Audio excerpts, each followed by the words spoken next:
Welcome to Succession Stories, Insights for Next Generation Entrepreneurs. I'm Laurie Barkman. I've spent my career bringing an entrepreneurial approach to mature companies struggling with change. As an outside executive of a third-generation, 120-year-old company, I was part of a long-term succession plan. Now I work with entrepreneurs, privately held companies, and family businesses to develop innovations that create enterprise value and transition plans to achieve their long-term goals. On this podcast, listen in while I talk with entrepreneurs who are driving innovation and culture change. I speak with owners who successfully transition their company and others who experience disappointment along the way. Guests also include experts in multi-generational businesses and entrepreneurship. If you are a next-generation entrepreneur looking for inspiration to grow and thrive, or an owner who can't figure out the best way to transition their closely held company, this podcast is for you. Subscribe to our newsletter for more resources to build value in your business. Visit small.big.com. That's small.big.com and sign up today.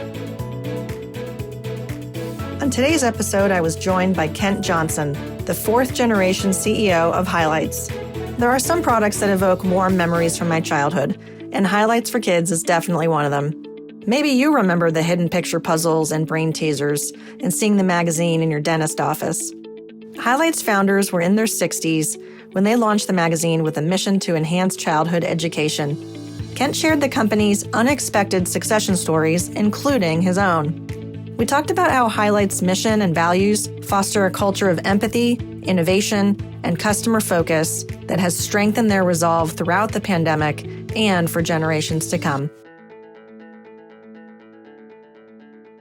Kent Johnson, welcome to Succession Stories. It is so cool to talk to someone that brings back a nostalgia from my childhood. And your company Highlights does that for me. When you and I talked the very first time, I told you about how when I would go to the dentist office, I would really look forward, which is kind of crazy to look forward to going to the dentist, but the magazine was one of my very favorite things there, in addition to the little prizes I got after my visit. But there's so many people that might be listening that have that same nostalgia. But that being said, there are some really cool things to talk about with your company. And what I like about your story, your succession story, is that it hits on all three pillars of this show, which is innovation, transition, and growth. So Kent, welcome. Why don't we start by you telling us about the history of Highlights and connecting us to key people in the first three generations of the company? Certainly. First, Laurie, it's great to be here. And I never grow old of hearing stories of how our products and our brand has had a positive impact on people. I mean, that's really why we do what we do. And we have been around a long time. So every adult that I speak to has the chance to have experienced it as a child. We were started in 1946 by my great-grandparents. And really, they were not your classic entrepreneurs. They were 59 and 61 years old when they started the company. Wow. And their thought really was to pour their entire life's experience. They're lifelong educators, wrote a lot on parenting, spoke a lot. We're in sort of a parenting movement in the 20s, 30s, 40s. And they wanted to pour all that experience and really their philosophy about child development and healthy family relationships into a product that could directly reach kids and families at home. So they started the company, kind of threw their life savings into it. And it was a slow start. I mean, magazines weren't a huge category for kids. So it was early going. It was tough. I mean, they were about product. So there were business challenges. There were ups and downs those early years. And in fact, I think we really became a family business when their children got together to decide who was going to go help them understand it was time to shut down their dream. And so their son, Gary Myers Jr., took a leave of absence. He was a helicopter aeronautical engineer, took a leave of absence to come, convince his parents they had to give this up. And what eventually happened is I think he was sort of brought into their spirit, to their mission, had an entrepreneurial sort of insight that maybe we could make this go. He could make it go. So he and his wife eventually joined the company, relocated their family to Columbus, Ohio, and raised a little money, got some investors, got the company out of trouble, and were able to kind of really turn it around. And they started things like the program you described, putting sample copies in doctors and dentists' office waiting rooms. They also started a really important program working with teachers to show teachers the product, to try to get them to recommend it to parents. And those two things really turned around, saved the company as they built the team and grew the business. So that was the kind of early history of the company. That's a really interesting fact that the founders were basically 60 years old when they launched the business. There's a lot of people now thinking about transitions and starting a business, but this is probably a very rare example, even back then, to be in that age bracket and being entrepreneurs. What do you know about that time horizon from when their son, Gary, sort of sat down with them and said, hey, you need to shut it down? Was that, was a company Highlights around for 5 years or longer or shorter?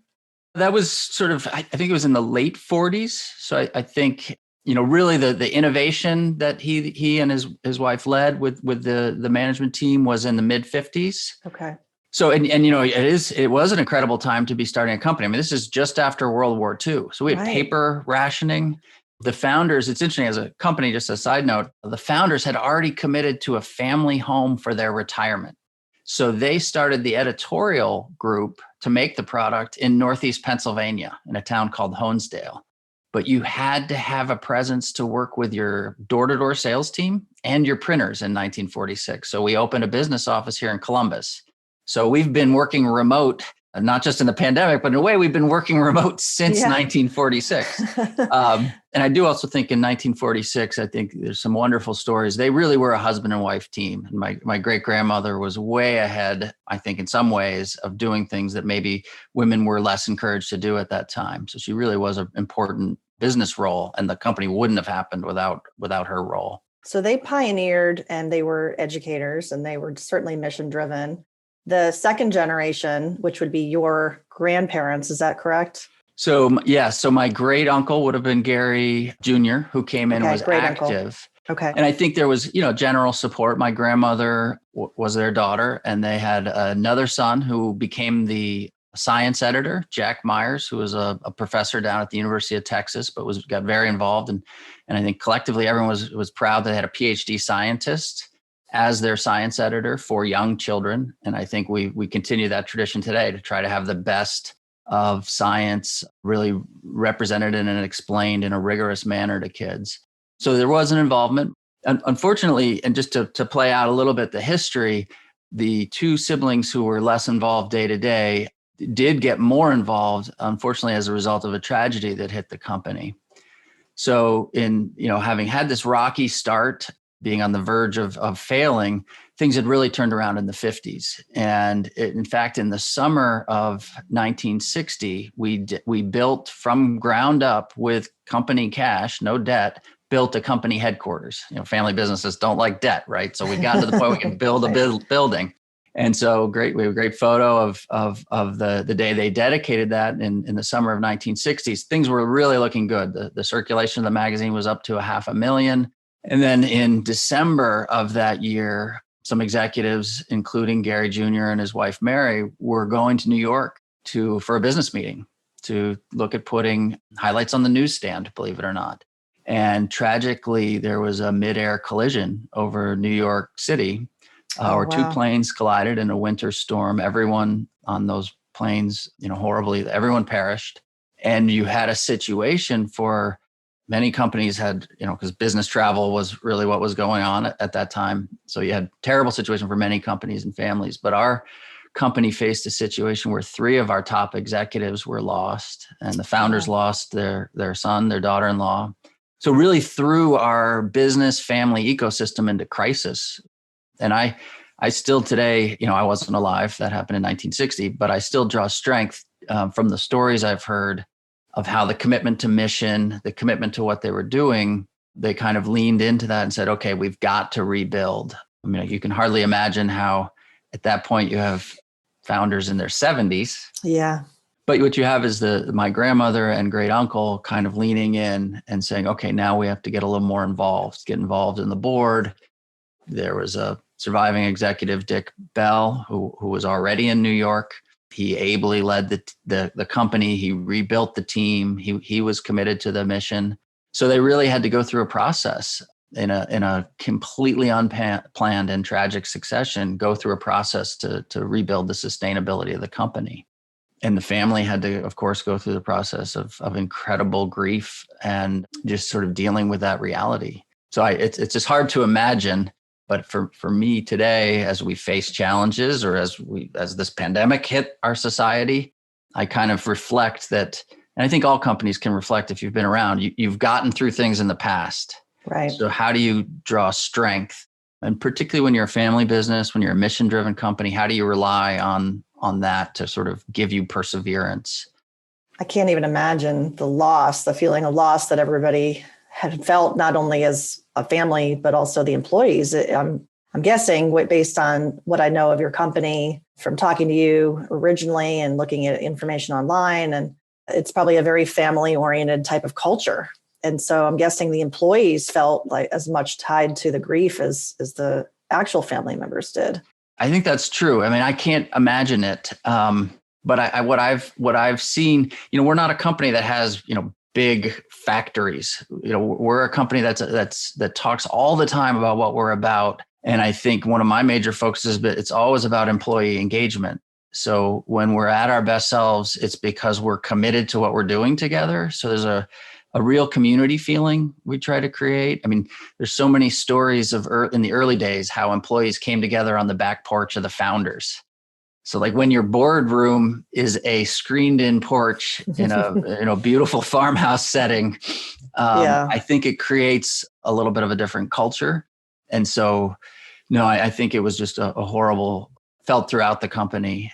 And just, I think I just consider myself and our current employees so lucky and grateful that they did kind of find a way to persevere.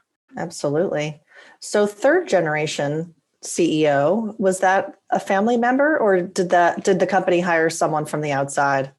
Yeah, so we did have a third generation CEO as a family member, and I can't remember the exact dates, but Dick Bell, who was an educator by training and a business person, really led the company for a long period of time. And one of the things, he diversified the company, helped us acquire, outside of Highlights, the consumer brand, help us acquire companies in the education space. So a curriculum company called Zahner Blozer we acquired and still operate and run today, does incredible things for foundational literacy skills in elementary school. But he then also mentored the son of Gary Jr., Gary Myers III, who was my predecessor, mentored him, and he eventually took over as CEO, I think in 1978, 1980, somewhere in that range.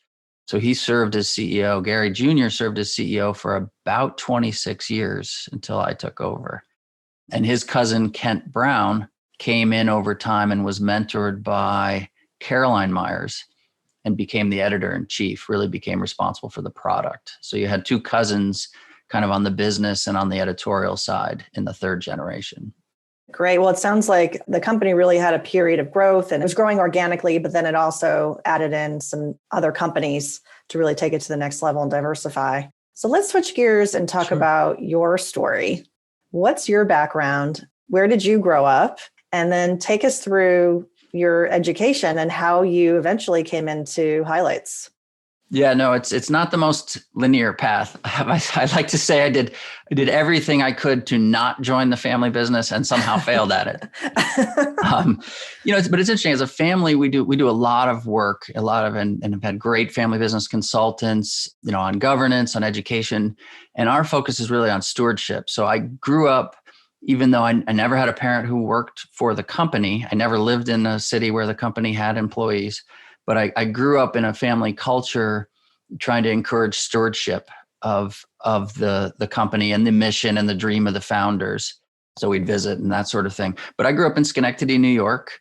And I probably I certainly had some desire to be an educator. Like, this is a family of educators. We have many more helpers, doctors, educators, social workers than we have MBAs in our family. So I wanted to be an educator but then got bitten by sort of a love of science in general, but also particularly of physics. So ended up going to college and studying physics. I took a brief break and went into the classroom and taught high school physics, trying to figure out, do I want to be in the classroom? Do I want to be an educator? But I couldn't resist the physics bug. So I did go back and earn a PhD, spent 6 long but enjoyable years in a basement lab to earn a PhD in physics. So not the typical preparation for, children's publishing for sure. But so what happened is, I realized along the way, I didn't really want an academic career in science. I wanted to do things that I hoped would have more impact on people and society, kind of like what is going to be the impact of one's work.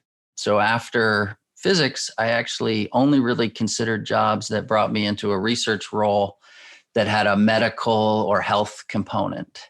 So I went to a small startup where I worked on medical diagnostics, instruments to do measurements to help drug companies develop new drugs, that type of thing, where I really could see a through line between what I was doing and a societal benefit. But I also love the complexity and the collaboration and the innovation that happens when you bring people together of different disciplines. So the ability to be trained in physics, but work with engineers and biologists and software people and chemists, material sciences. I mean, it was just an incredibly exciting place to work, and we did great things. But that change, it was a huge change from working in a physics lab. And I loved it. I loved the business aspects, the complexity of it, the sort of organizational aspects.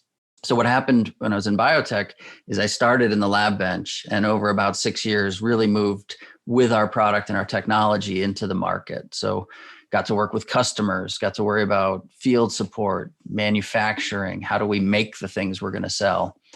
And in that time, I was our family had a program at that point to bring people at the right age into a rotating role on the board of directors to see how the company really worked.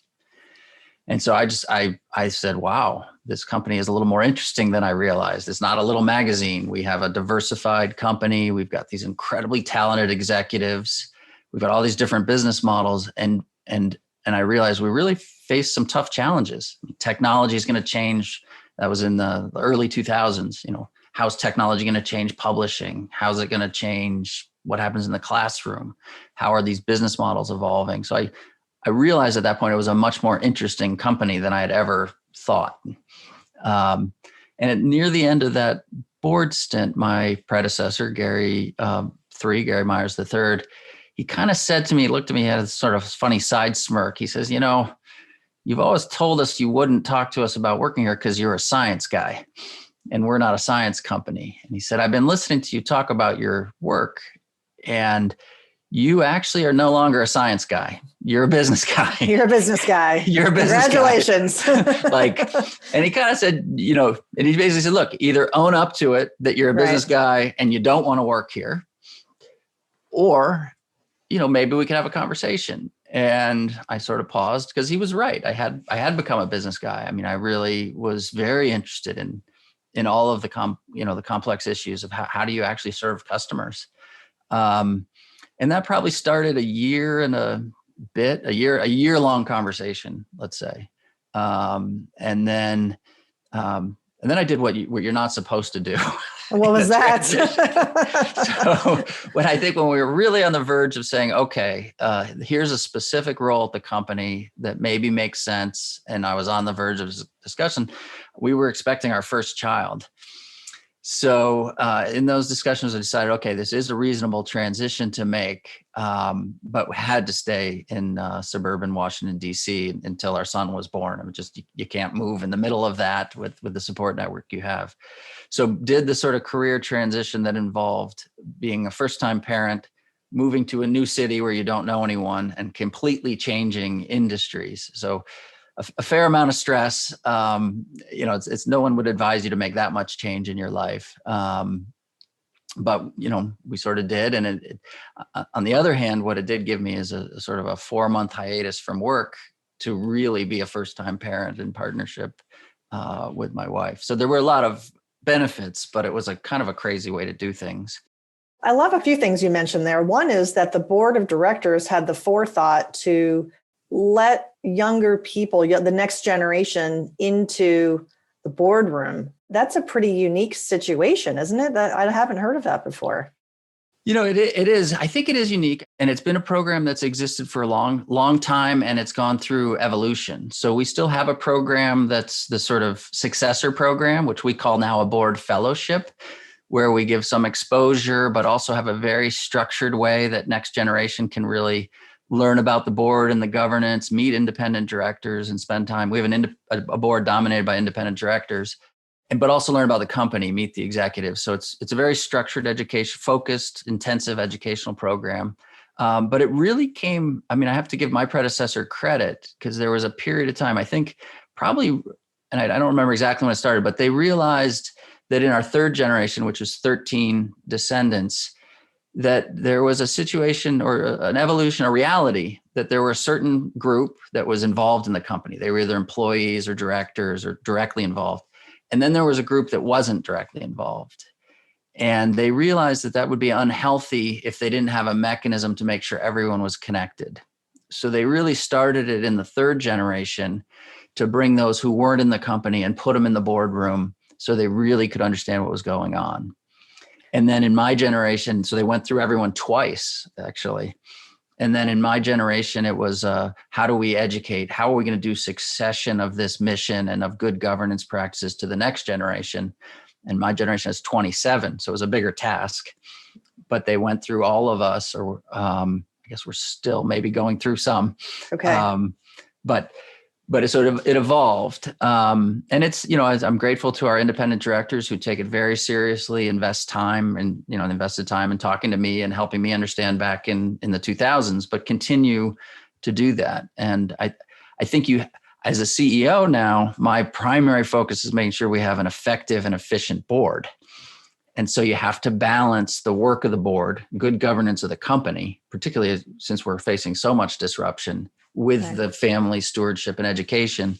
But if you work at it, you can balance those two things. So do you have a separate family council in addition to this independent board? We do. How you structure it? Okay. We do. And we have interfaces and I mean, we've benefited from multiple instances of great family business consultants. Have tried to follow best practices. So we have a family council, a family assembly, governance processes there, sort of formal ways of how the interaction happens. But we think it's incredibly important for our independent directors to have a direct feeling of the family and its commitment to the company. And we also think it's really important for all the family members to feel like they understand and see how the governance of the company works. So the role of the independent board, I guess if you had to boil it down, I'm hearing two themes for sure. One is governance and the other is strategy and succession, because they have their missions to help you and the family in thinking forward about how to take the business to the next level, because this is a company that everybody's interested in seeing succeed for generations to come. Any other roles that the board plays for you in the company? I mean, I think you've captured it. We've been through, and we haven't talked about how I became CEO, but we'll get to that. We've been through succession. And I think it's always, particularly in a family business, and our family has a mission statement that talks about wanting to own the company forever. Talks about the mission, and we really believe that being private allows us to operate in a way that takes a long-term view of the benefit we're creating for all our stakeholders, and most importantly, the children we serve, but also our employees, our partners, our vendors, and our shareholders. So we've kind of believe in this idea of stakeholder capitalism, and think that being a private company sort of does insulate and allow that culture and that focus to continue. So that being said, so the board's always got to worry about succession. It's a very supportive board, very strategic. I think I'm always looking for them as how can they add value to the company? How can they make me a better leader? How can they make our team better? How can they help us with organizational and talent issues, as well as keeping us focused and disciplined to be thinking about what's happening in the world? How's the world changing? I think the number one thing we're focused on is how do you change and adapt? Because the world is not slowing down. It's speeding up. And if you're serious when we're about to celebrate our 75th anniversary or as a company, and if you take seriously the idea you want to be here for another 75, I think you need the absolute best strategic oversight and adaptability you can get. Yeah, absolutely. Well, let's go back a little bit then on your transition. You had the baby and your wife and yourself, you moved to Columbus, Ohio from DC, and you started to raise your family there. And now you're CEO. What happens? Well, so I came in actually to a role in strategic planning. And actually, while I was sitting on the board, I was watching the board pressure my predecessor about his succession plan. And his health hadn't been perfect. He'd had some cancer along the way. In fact, I think at the time I came in, we would talk about how he'd really stolen years. He probably shouldn't have survived. He had a very fortunate experimental treatment. So when I came in, he was probably 59. So we plotted a kind of 3 to 5 year transition. Let's see if this works out. Nothing's guaranteed. You've got to be mentored. Let's see some development. And we were working that process, and his health started to get worse. So we were starting to accelerate it. I mean, he sort of looked at me and said, well, it seems like you've convinced people you work hard, and maybe we can give you a little more responsibility sooner. So we were even talking about evolving job descriptions and a transition. And unfortunately, he in January of 2005, he died suddenly of a heart attack. Okay. And what's interesting, and I sort of still think somebody who's been through such serious medical issues, I think he had a sense of things. And our independent directors at that time had been saying, I think I had recently, they had said to him, you're accelerating your plans for succession, and we're concerned you haven't communicated it to the family, to the shareholders. And so he actually, I mean, it's almost eerie to think about it back, it's 15 years ago, but he took a bunch of excerpts from the emails he sent the independent directors about the succession and how he felt about it. And he actually sent them out to the entire family the night before he died. Oh my goodness. So here, and I was very close to him and still kind of think of how he approached problems, of course, even, and it seems like it's just hard to believe it's been so long. But, so what was the situation we faced? I'd been in the company at that point. I mean, take 2 years of board. So I had some background and some comfort with the board, but I'd only been a working day in, day out employee for 6 months when he passed away. I was 36 in a new industry. So it's really, and I joked with my board after, 5-6 years after, once we were there, I said, how could you guys have put me in such a stressful, what a crazy thing to do. This is not a good succession story. You don't want this succession story. I think the independent directors, it was interesting. What we did is we paused. We said, hey, we've got these great 3 independent directors who know the company, who know the people. And we kind of paused succession on the board. We asked them to extend their terms. And we said, will you see this through, this transition? Let's have stability at the board when we have transition in the CEO level. And I remember pretty vividly, the board sort of said to me, you have one job tomorrow. Don't break anything. And they said, we're not going to have any 100-day plan. Things are fine. And then they, more seriously said, look, you actually have 2 jobs. You're going to figure out how to be CEO, and you still need to be learning these industries, learning the people, learning the organization. So I had a lot of support and no pressure for rapid change. I mean, I think we were really fortunate at that time. The company was in a good place. We had great leaders. We had stability. So it allowed the time. But I still look back, and as we brought on a new president this year for our consumer business, and we talked about what's the 90-day plan. And he said, you know what? Our plan here is to take enough time so you really can learn the people in the business. So I think there's a go slow so you can be successful, or go slow so you can go fast kind of approach, which I think in organizations, sometimes people move too quickly. There's so many important things of what you just shared.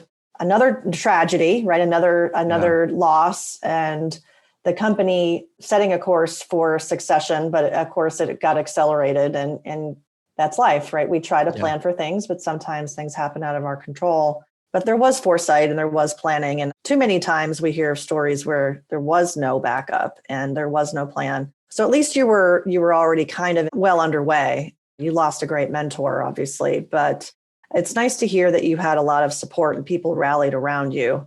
You were, your family member, you had spent time with the board. And so when you're coming in, you got the keys, so to speak, but you left the car in the parking lot. And that sounds like the right thing, because it was just not the right time to make any changes. You had still a lot to learn, which is really, really important. Well, it would have been incredibly difficult to bring somebody in as a bridge at that point.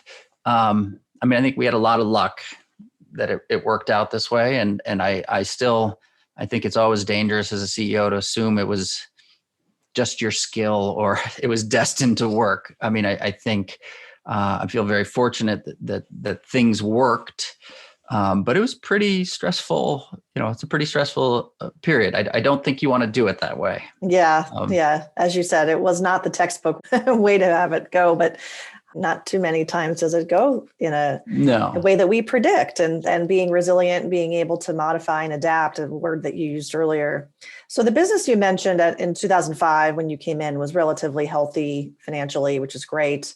Did that afford you over time, maybe not year one, but starting in year two or so on as CEO for you to take that look at disruption, what was happening in the market, and looking at innovation? Because I'd love to talk about innovation. It's evident for me as a child seeing highlights and now going to your website and seeing all the amazing products that you have available for kids in a digital world.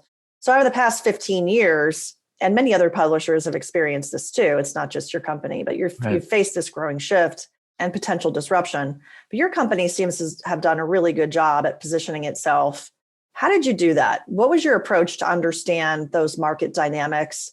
How did you skate to where the puck was going? Yeah, I mean, well, we make a lot of mistakes, and I do. As I think about it, there's just so many false starts in innovation, and you have to be.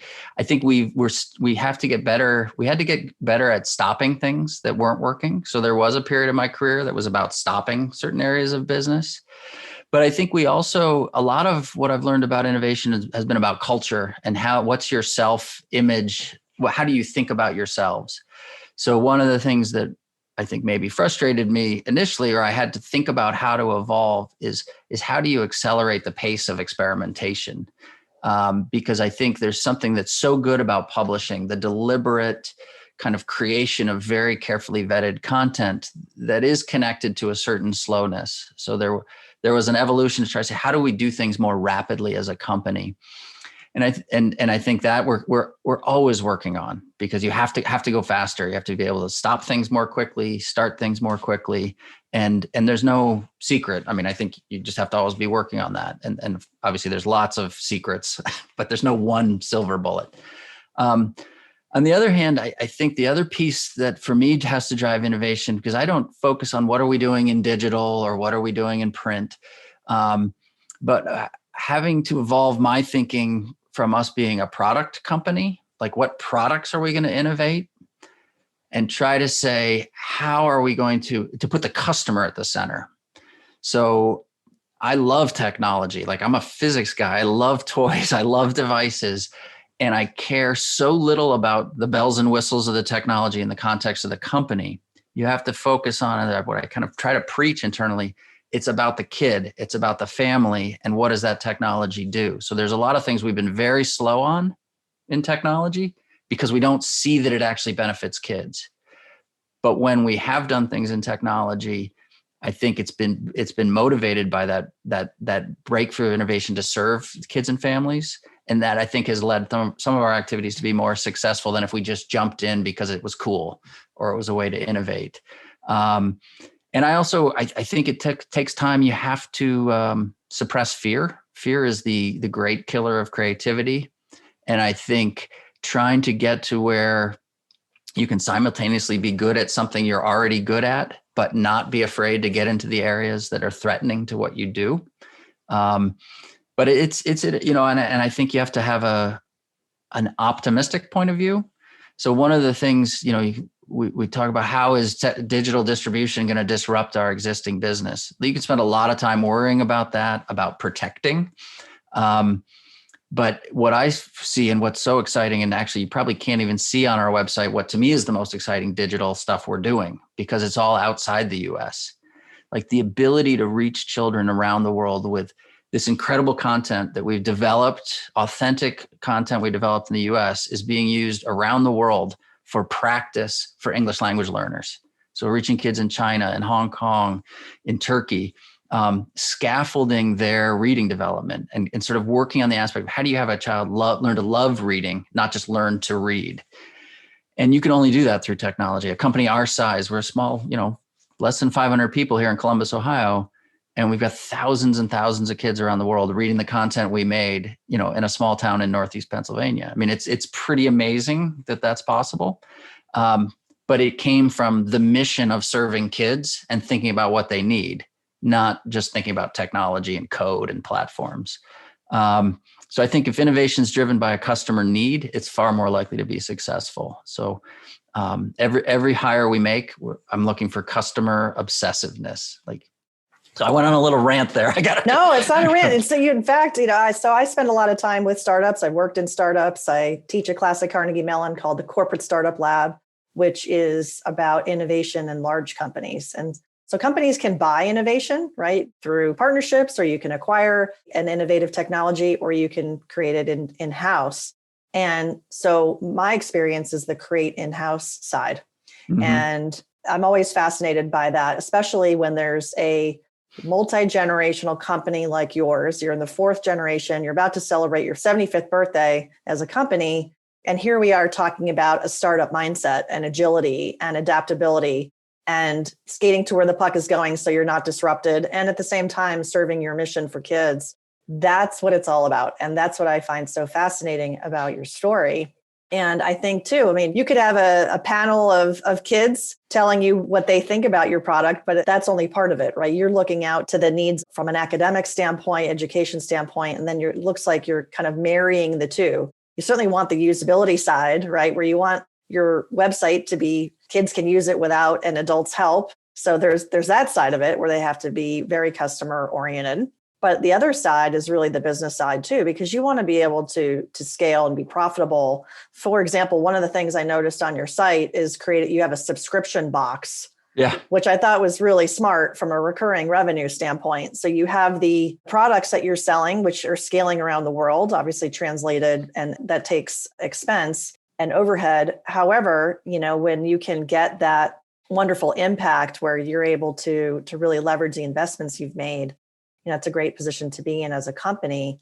And then the subscription box is probably just another example that I just happened to see, but maybe you have some others that you can share. Yeah, let me tell you my most favorite innovation example, because we all love technology. We think of technology as innovation, but actually one of the things I'm most proud of is an innovation we made in 2011. We launched a magazine for babies. For babies, for toddlers, for infant toddlers to 0 to 2 year olds. Think a 9-month-old to a 15-month-old. But we and this is one where we asked our editorial group to look at what are the characteristics of a magazine for babies, because you sort of think, okay, we know about board books. There's examples out there, so you think, how could you possibly innovate? And they spent some time thinking. They came back and they said, we want to make a magazine that is printed on plastic, is printed on Tyvek, and is hand stitched, and is die cut so the edges are curved. And you start to say, okay, what do you want to do? And you say, okay, well, they're going to put it in their mouth. It can't have sharp edges. We can't have staples because we can't have a child bleeding. Right. So it's got to be stitched with thread. And we're going to make it plastic because, well, at home, we want the kid to be able to read and experience print in the bathtub, or we want it to survive the constant licking and gumming, or in a daycare center, we want those things to go in a dishwasher so you can sterilize things. So you sit here and say, this is crazy. How are we going to do that? And we currently have, I think, maybe 150, 200,000 subscribers to a monthly book. Is it a magazine? A monthly shipment to Highlights Hello. We've got large numbers of them that have been placed in childcare settings through partners, so sold to institutions, early Head Start, that type of thing. And you sort of look at it and you're like, it's not, is that sexy as an app or a platform that can reach everyone in the world? No, but as an example of consumer end user focused innovation and doing something that you would never really think to do, create a plastic monthly magazine, figuring out how to ship it, how to make sure when it gets there, it's inside something, because you can't have whatever's in the postal system in your child's mouth. So it's got to be shipped in an entirely different way. But also, so for us, it was also a mission. So why would we do that? And we got really passionate, and it still are, that what happens in the brain from age 0 to age 3 is so critical to human development. And we realized as a company, we did not want to be a 2 to 12 company. We wanted to be a birthed on company. And that's a mission perspective. We wanted to make an impact in those families as early as possible, develop the bonding between mom and baby, develop the pre-literacy behaviors. But also from a business perspective, we didn't want to go head to head with Minecraft and Roblox.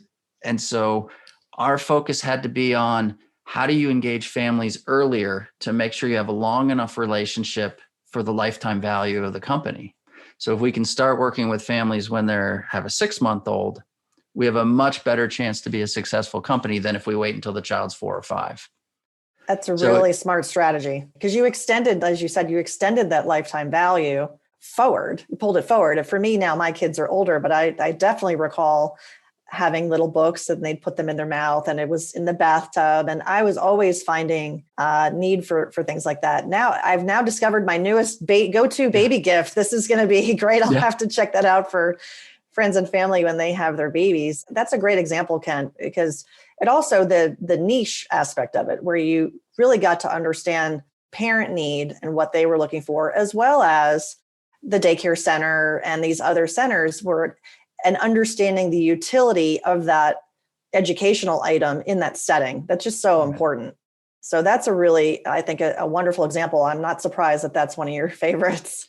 Well, it's I take no credit other than I'm so grateful the people we have think so deeply about what happens in childhood and child development. And then you have to have a shout out like that the operations people have made it work at this scale it just still blows me away. Yeah, that's really, really cool. You mentioned the pandemic earlier. I want to spend some time on that because it's about leadership. In your experience, when you reflect on the last year, what do you think about in terms of the impact of the pandemic on your business? Were there any major setbacks and how did you get through those? Yeah, for us, I mean, it's a tale of multiple stories. So on the business side, maybe first, we have companies that sell to schools. We curriculum into classrooms, professional development services, resources that help teachers kind of develop the broad range of skills they have. And we were in our prime selling season, spring, and everyone shut down the schools. So in a way, it was terrifying because you had to pivot in a day, a sales force, from making sales calls to instead trying to enable the customers to better use the products they already had in this crazy, adapting to virtual learning. But your whole revenue model is completely up in the air. So I'm so impressed how people adapted and all we said is focus on the needs of the customer, focus on the needs of the customer. That's how we're going to get through this week, next week, this month, and we'll see what happens. On the consumer side, we did see after some initial shock, we saw increased demand. And on that side, we have so many parents or former parents, in different stages, and we were all experiencing this disrupted society. And we tried to all put on empathy to the customer and say, what can we do to help? What would we need if we were suddenly now a teacher at home?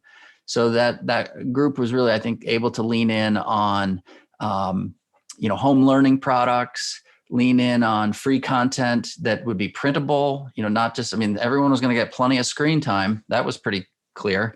Right. So how do you give parents ideas to do things that are off screen? Knowing that, but we're all in the midst of the same disruption. So I think the higher level issue was the fear or uncertainty or the kind of, as leaders, how are we going to take care of our people? So how do we make sure people are safe when we don't really understand all the science? Like, how do we make sure we can function remotely where people are safe but can do their jobs? So I think, I'm so grateful because I think across our leadership team, what I saw is people stepping up, like rising to the occasion. We learned that we should, and I think this is a lesson I hope we'll never forget. You've got to trust your people, trust and empower your people. Like people did things in the company they didn't require any top-down instruction. Just like, okay, we're going to work remotely. Let's figure it out. So I think for me, it's increased or reminded me how important humility is for leaders, for empathy, And then things I think evolved. Like we've tried to stay incredibly attentive to the social emotional needs of our company, to the communication, to how do you maintain social engagement, over the time. And I think we've come up with ideas and sort of modes of communication that I'm sure will persist long past this. And I kick myself. I said, we could have been doing all, weekly all company video calls. We could have done it 10 years ago. Exactly. It's amazing how all of us, I do Zoom calls now with family for, over the last year, we've done major holidays over Zoom. And my relatives live all over the country. We're not in the same city. Why weren't we doing that before? It just never would have occurred to us. Right. And what would be an example of something that you've been doing as a culture engagement piece using technology with your teams? Yeah, I mean, I think the number one is it's the frequency and the type of communication. So it's getting everyone together. First all company every week, everyone together with a mix of content and a mix of kind of emotional connection type thing. So I'm kind of an introvert by nature, but sometimes it's a little bit like a talk show. Like we all have to, let's talk about the emotions we had about having this holiday we just went through, where we couldn't be with our family because we're all going through this experience and we need to connect on an emotional level. But I think also it's accelerated our sharing of information. So I'm a huge believer that we can, that if you're a right person, if you're to be working at Highlights, you should get positive emotional energy and feedback from hearing about the good things we're doing. So finding ways to share the ways different parts of the company are trying to serve customers, I think can raise our overall morale and increase engagement. So that's a piece that, we used to do that, 15 years ago through like a newsletter, but to be able to do it through video and more frequently and bite-sized pieces is very effective. And I think also it's interesting. The interesting thing we've also learned, we have a lot of remote teams. So we've always had people on the speakers in the ceilings or joining meetings remotely. And one of the things we've observed in our teams that are in different locations, when you're on Zoom, everybody's kind of an equal. So we've learned some things about how meetings where you had some people in the room and not in the room were less effective because we didn't have the technology and it's not just the technology, the meeting habits to make sure everyone was included. So I think we've found ways that are going to let our teams that aren't all in the same place work better on into the future, even when we don't have to, because people have seen the possibility when we really all are connected and can all kind of participate the same way, even though it had to happen through this pandemic. I think we've learned some lessons that we're going to figure out how to have persist. That's really cool. And you're totally right. I'm kind of chuckling about my experiences in companies where we had a room of, 15 people and then we'd have one or two on a phone. And it didn't work. The vibe certainly wasn't there. And it's a great thing that you're doing to recognize that there's a lot of value in how you can move those new traditions forward. So on that note, though, I want to talk about legacy as kind of rounding down this discussion today, because you're the fourth generation and you talked about the next generation approach when you were coming into the company. Do you think that there's interest from G5, Generation 5, who I don't know what age group they might be for all your cousins?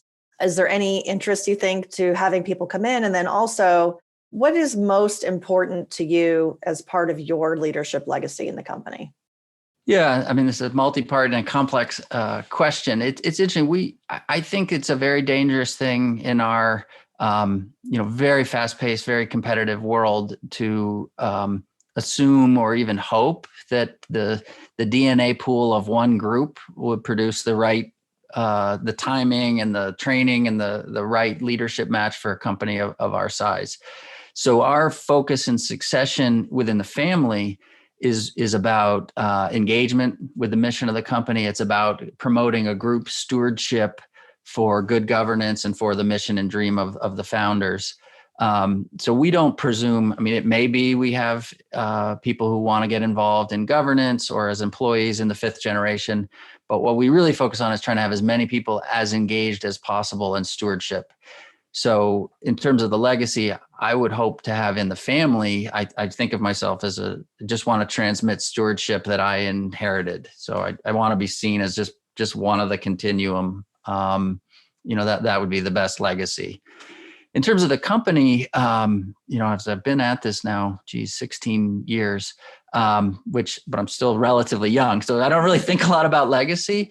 One of the things I think a lot about, which I would be very proud to have be my legacy, is we're trying to figure out how do you have the mission and the values associated with the company become a sort of irreversibly part of the culture.